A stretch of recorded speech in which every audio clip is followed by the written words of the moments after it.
오늘 그 하이델베르그 교리문답의 20주일에 53문인데요. 지금 우리가 이제 사도신경을 쭉 가고 있거든요. 사도신경에 처음에 시작을 할 때 말씀을 드렸던 것처럼 성부 하나님, 성자 하나님, 그리고 성령 하나님에 관한 믿음의 고백 가운데 사도신경이 구성되어 있고, 그 구성되어 있는 문안 하나하나를 지금 그 하이델베르그 요리문답이 그거에 관해서 물으면서 답을 끄집어내서 우리에게 어떻게 바른 믿음 가운데 고백하면서 살 수 있나를 가르치고 있습니다. 그래서 한번 53문을 제가 먼저 문을 읽고 답을 한번 같이 읽으면서 오늘 말씀을 시작하려고 합니다. 제53문, 성령에 대해서는 무엇을 믿습니까? 첫째, 성부, 성자와 함께 성령도 영원한 하나님이십니다. 둘째, 성령께서는 내게 개인적으로 임하셔서 참된 믿음을 통하여 그리스도 안에서 그의 모든 축복에 동참하게 하시며 나를 위로하시고 영원히 나와 함께 계십니다. 이게 이제 성령 하나님에 관해서 이 하이델베르그 요리문답을 쭉 보면은요, 제20주일 해놓고 바로 옆에 성령 하나님 이러고 답이 있어요. 오늘은 제목이 있어요. 답이 아니고. 제목이 없는 주도 있는데 오늘은 이제 제목이 있습니다. 이게 뭐냐면 성령 하나님에 관해서 직접적으로 우리가 배운다는 거예요. 근데 사실은 이제 이 사도신경을 우리가 외우다 보면 성령을 믿사오며, 그 다음에 이제 뭐라고 되어 있냐면 거룩한 공예와 성도가 서로 교통하는 것과, 그리고 죄를 사하여 주시는 것과 몸이 사시하는 것과 영원히 사는 것을 믿사옵나이다, 이 고백으로 끝이 나요. 근데 여기서 우리가 이걸 그 구조를 들여다보면서 꼭 이야기할 건 뭐냐면, 이제 오늘 이 성령에 관해서 이야기하면서 앞으로 나올 교회, 성도의 교제, 그리고 속죄, 이제 몸이 부활하는 것, 그리고 영원한 생명을 얻는 것, 이 모든 것이 다 뭐냐면 성령에 대한 고백이라는 거예요. 성령의 사역이라는 거예요.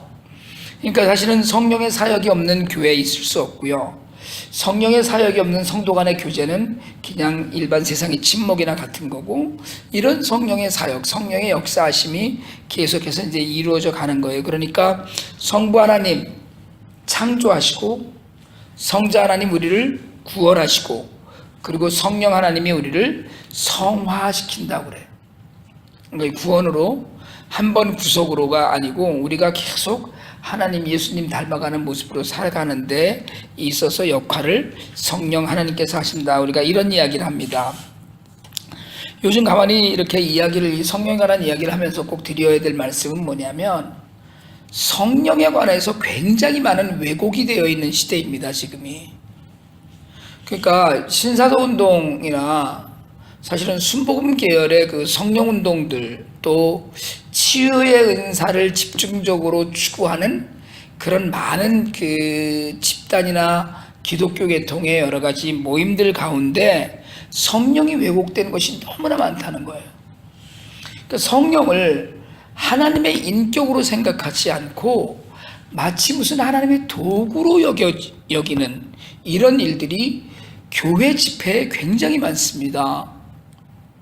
그러니까 여러분, 사실은 우리가 성령을 마치 그 무슨 오순절 계통이나 이런 그 다른 계통에서 이야기할 때 성령을 마치 뭐 불 받아라 이런 식으로, 성령이 무슨 몸을 고치는 약인 양 이렇게 이야기하는 경우가 참 많다는 거예요. 그게 잘못 믿어가는 겁니다. 성령은 하나님이셔요.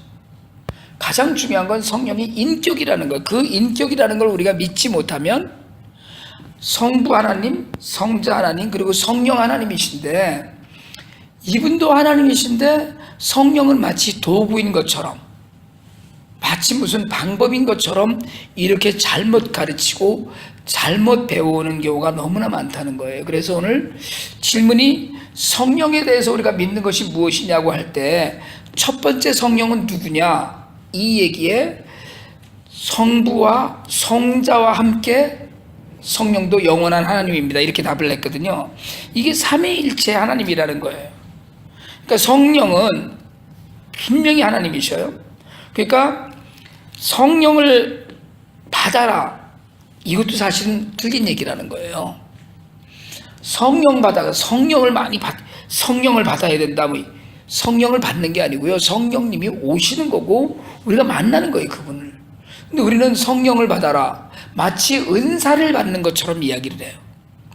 방언의 은사를 받는다거나, 이건 은사를 받는다는 건, 은사는 말 그대로 선물이잖아요. 은혜로 주시는 선물이니까 그거는 받는다는 말이 형용될 수 있겠지만, 성령을 받아라 이거는 말이 안 되는 거예요. 성령님은 오시는 분이지, 우리가 마치 하나님이 성령을 뚝 띄워서 선물로 주는, 이건 아니라는 거예요.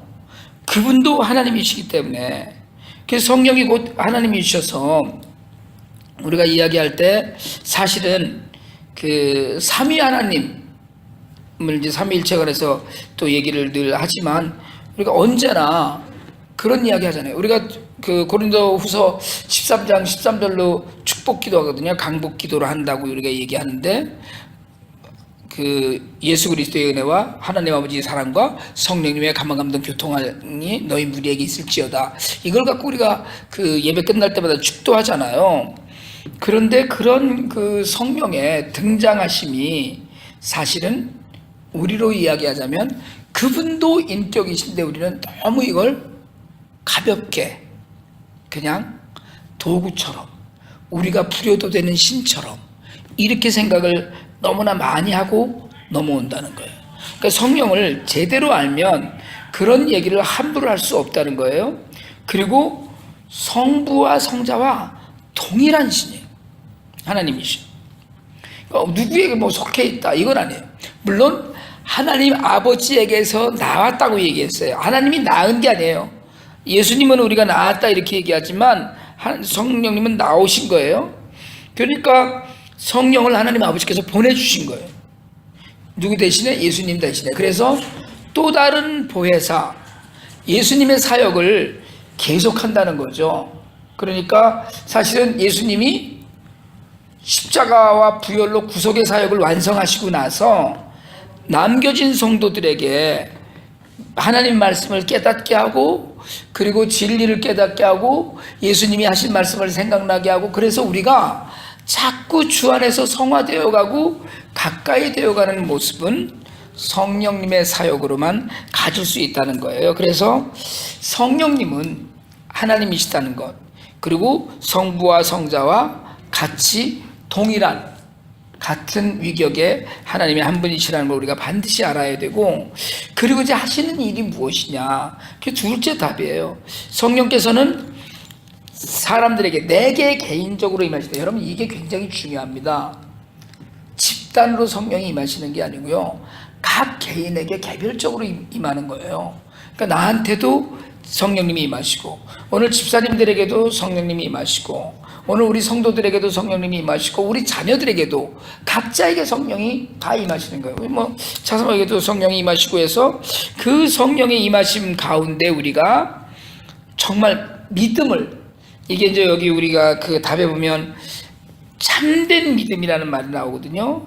참된 믿음을 불러일으켜서 우리를 복주시고 위로하시고 함께 하신다, 이 얘기가 나오는데, 우리가 사실은 참된 믿음이 무엇냐 이거를 얘기를 하고 넘어가야 돼요. 그러면 성령이 우리랑 같이 함께 하시니까. 근데 우리가 전에 21문에 가서 참된 믿음이 무엇이냐는 질문을 했던 적이 있어요. 그때 참된 믿음을 뭐라고 그랬냐면, 하나님께서 계시하신 말씀이 모두 진리라고 여기는 확실한 지식, 그러니까 성령께서 복음으로써 내 마음속에 일으키시는 굳은 신뢰다. 이게 무슨 얘기냐면, 하나님 말씀으로 성령이 하나님 말씀을 믿게 한다는 얘기예요. 쉽게 얘기하자면, 그러니까 우리가 이 말씀을 믿는 것을 성령 사역인데, 복음을 확실하게 붙들 수 있도록, 그러니까 이게 성화되어 가려면 성도들은 하나님 말씀을, 성경을 제대로 이해하고 가야 된다, 이렇게 얘기하는 거예요. 요새 진화론과 창조사역 때문에 미국은 오히려 그냥 논쟁이 그렇게 격렬하게 지금 되어 있지 않은데, 한국은 지금 칭의론에 관해서와 칭의 논쟁과 함께 그 창조 논쟁이 계속해서 지금도 굉장히 뜨거운 이슈로 막 서로들 얘기하고 있거든요. 그러니까 쉽게 얘기하자면 그냥 뭐 너희 사역은 너희 일은 너희 일, 나의 일이 아니고 서로 막 지금 공격하고 있는 그런 형국이에요. 그런데 이 창조론, 젊은 지구론, 이게 이제 전통적으로 보수 기독교가 말씀 그대로, 성경 말씀 그대로 믿는 보수 기독교가 주장하고 믿고 나아가는 바인데, 저희도 그런 쪽이에요. 그런데 이거를 유신진화론, 그러니까 하나님이 진화도 하나님이 만드신 거다, 뭐 이렇게 얘기하는 분들 중에 어떤 분이 그런 얘기를 했더라고요. 창세기는 그냥 시적인 문학 작품이다 이렇게 하고, 난 그분이 하나님을 믿는다고 생각이 안 들더라고요. 한동안은 젊은 학자가 참 나름대로 자기 나름대로 연구하고 하면서 하나님의 믿음을 지키려고 애를 쓴다 이렇게 생각을 하고 있었는데, 그러니까 뭐 다른 생각을 가질 수 있다 그렇게 인정을 하고 있었는데, 이 양반이 최근에 그런 얘기를 했더라고요. 창세기 1장은 그냥 문학 작품의 하나다. 근데 여러분, 사실은 성령이 함께 하시면 신앙은요, 하나님의 사역은 신비함, 미스테리한 부분들이 반드시 있게 되어 있습니다. 우리가 모든 걸 과학적으로 증명하려면 신이 있을 수 존재하지 않아요. 과학적으로 모든 걸 다 증명하려면 하나님의 역사하심이 분명히 있다, 성령이 내주하심이 분명히 있다는 건, 이건 신비한 사건을 이야기하는 거예요. 근데 우리는 믿음을 얘기할 때 그렇게 얘기하지 않고 마치 과학적인 것으로 다 증명이 되어야만, 그러니까 이해가 되어야 된다 그러는 건데, 여러분, 이해 안 되는 일들이 얼마나 많습니까? 세상을 살면서 하나님의 사역뿐이 아니고 그냥 세상을 사는데도 이해 안 되는 부분들이 너무나 많은데, 우리는 그걸 인정을 안 하고 자꾸 더 파고들고 해서 자기가 이해가 되는, 뭔가 말이 되어야 된다고 생각을 하는 거예요. 그런데 여러분, 하나님의 역사를 우리가 어떻게 다 알겠어요? 이 성경에 게시되어 있는 말씀들을 갖고 우리가 지금 이렇게 여러 가지 교리문답이나 이런 것들을 해가는데, 성경을 벗어나서 꼭 해석을 하려고 덤벼드는 거예요. 그러니까 과학으로 성경을 재단하려니까 믿지 못하는 부분들이 너무 많이 나오니까, 진보적인 학자들 중에는 요즘 무슨 예수 동정녀 탄생도 그때 당시에 그렇게 얘기하지 않으면 안 되었기 때문에 이런 식으로 지금 몰고 가는 분들이 많이 있다는 거예요. 그러나 여러분, 분명한 것 하나는, 우리가 할 수 없는 일을 하나님 하셔요. 전 예수님이 분명히 물 위를 걸으셨다고 난 믿습니다. 하나님이시니까. 하나님이 물에 빠졌다는 건 더 말이 안 되는 거죠.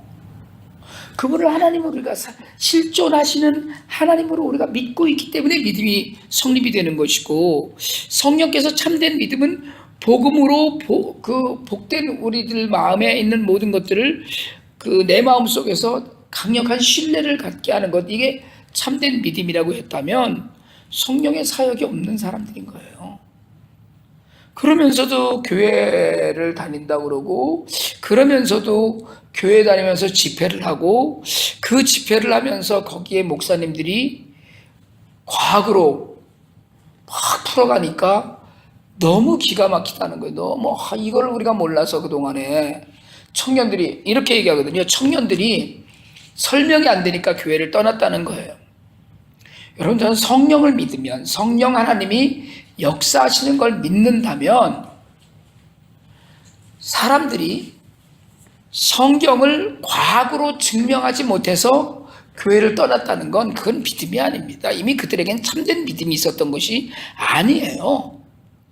그런데도 불구하고 마치 교회가 성경의 모든 말씀을 다 일일이 우리가 이해할 수 있도록 설명해야만 그것이 옳은 학문인 것처럼, 그건 학문이죠.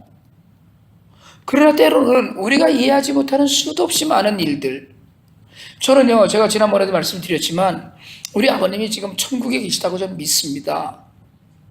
우리 아버님도 실수가 많고 잘못이 많았던 분이죠. 그렇지만 아버님 하나님이 살아계신 걸 믿고 기도했어요. 늘 정신이 좋으실 때는 늘 기도하시고, 그래도 나름대로 성경을 열심히 읽으시고 매일 일기 쓰시고 그렇게 사셨거든요. 그분이 예수 그리스도가 나의 구주이고, 그리고 성령께서 우리 아버님의 마음 안에 하나님을 믿는 그 믿음이 흔들리지 않게끔 그렇게 해주셨기 때문에 말년에 치매 증상을 앓으셨던 시간 이전에는 쭉 그렇게 살아오셨기 때문에 흠이 있다고 하더라도 나는 지금 우리 아버님이 천국에 계시다고 믿습니다. 그리고 내가 믿음을 올곧게 지키고 가면 나도 천국에서 우리 아버지를 만날 거라고 저는 믿어요. 그럼 여러분, 이건 과학으로 어떻게 설명을 할 건데요? 설명이 안 되는 일, 우리의 죽음의 문제, 죽음 이후의 문제, 설명이 안 되는 일을 우리가 성령께서 우리에게 믿게 하신다는 거거든요. 지금 오늘 말씀의 이야기는 그게 성령께서 하시는 사역이라는 거예요. 그런데 우리가 그걸 인정하지 않고 따지고, 물론 따지고 물어봐야 돼요. 그렇지만 때로는 우리 이천홍 성도가 뭘 물어보면 내가 어떤데 그걸 왜 물어봐? 믿어야지 기냥님이 이렇게 대답하는 부분들이 있고, 설명할 수 있는 부분들이 있잖아요. 설명이 안 되는 부분, 어떻게 예수님이 무리를 걸으셨대? 한 발 빠지기 전에 한 발 냈고? 아니, 그건 난 설명을 못해요. 어떻게 오병이어의 기적 빵에 보리떡 5개하고 물고기 2마리를 갖고 어떻게 5,000명을 먹이셨는지 난 설명 못합니다. 저는 그걸 하나를 띄었는데 고기 나오고 띈 자리에 다시 나오고 띈 자리에 다시 나오고, 그건 그걸까요? 아니, 그런데 나는 믿어요. 하나님은 하실 수 있다고 분명히 믿습니다. 그렇기 때문에 저는 솔직하게 얘기하자면 우리 교회 같은 이렇게 정말 작은 공동체를 통해서 저처럼 별로 가진 것도 없고 할 수 없는 저희를 통해서 도구가 되게 하셔서, 그래서 IT에 그래도 한 500명이 되는 아이들이 때로 밥을 먹고 때로 정말 학교를 보내기도 하고 이런 일들이 일어나잖아요. 그게 사람 힘으로 안 되는 일들이 있더라는 거예요. 그러면 성령께서 역사하시는 일들, 그게 우리에게 믿음이거든요. 성령께서 해주신다는 그런 믿음이 있으면 모든 면에서 그리스도 예수님의 하신 모든 일들, 이것들 때문에 성령께서 지금 우리를 도우시는 거거든요. 그러니까 우리의 구원도, 우리의 회개도, 우리의 성화도, 그리고 우리의 심지어는 교제와 모든 것들이 성령 하나님이 지금 우리와 같이 계시기 때문에, 우리 안에 늘 계시기 때문에 이게 가능하다는 거예요. 그래서 오늘날 우리가 이렇게 얘기하잖아요. 너희 안에 그 성령이 계시는 것과 너희가 성전인 걸 알지 못하느냐. 우리가 그렇게 묻는 것처럼 나에게도 성령께서 오신다는 거예요. 정말 하나님 아버지께서 악한 자들도 자기 자식들에게는 좋은 것을 주는데, 누가 보면서 주님 그렇게 말씀하셨잖아요. 하물며 하늘에 계시는 아버지께서 성령을 선물로 주시지 않겠느냐. 이때 그 하나님, 성령 하나님을 우리에게 보내주실 거라는 거거든요. 여기에 우리 삶에 자신감을 갖는 일, 지난 시간에 우리가 예수님 승천하셔서 하늘에 올라가셔서 하나님 보좌 우편에 앉아 계시다고 했잖아요. 그냥 거기 앉아 계시면 우리는 어떡하라고. 그러나 성령 하나님이 우리 각자에게 함께 하셔서 우리가 교제하고 담대한 믿음으로 나아가게 하신다고 우리는 믿습니다. 여러분, 이런 믿음 안에서 첫째는 내가 거룩하게 살아야 돼요. 정말 거룩하고 경건한 그 믿음으로 살아야 됩니다. 참된 믿음으로 살아야 돼요. 그리고 담대한 믿음으로 살 수 있어야 돼요. 나와 함께 하시고 나를 위로하신다는데, 하나님이 나와 함께 하시고 나를 위로하신다는데, 오늘 질문의 답이 그거 아닙니까? 그러니까 성령 하나님, 삼위일체 하나님이 한 분이시고, 그리고 나와 함께 하시고 내가 거룩하게 살도록 도와주시고 복음을 이야기하시고, 성령 하나님이 성경을 이야기하시는 거예요. 깨달음이 있고 그렇잖아요, 사실은. 그래서 우리가 매일 아침마다 매일 묵상할 때 꼭 이렇게 묵상하십시오라고 이야기하는 건 뭐냐면, 우리가 늘 그런 이야기 하잖아요. 기도하고 성경을 읽어라. 찬양하고 성경을 읽어라. 왜요? 성령님이 도우셔서 깨우침을 얻게 하려고요. 성령 하나님께서 오늘 우리와 함께 하시는 줄 믿습니다. 이 믿음으로 우리가 좀 더 경건하고 거룩하고, 그리고 예수님 닮아가는 삶을 살려고 애쓰고 그 가운데 우리를 도우시고 힘주시는 그런 그 성령님 계심으로 담대한 믿음으로 세상에 나아가 세상을 이기는 우리 모두가 되기를 주님의 이름으로 축원합니다.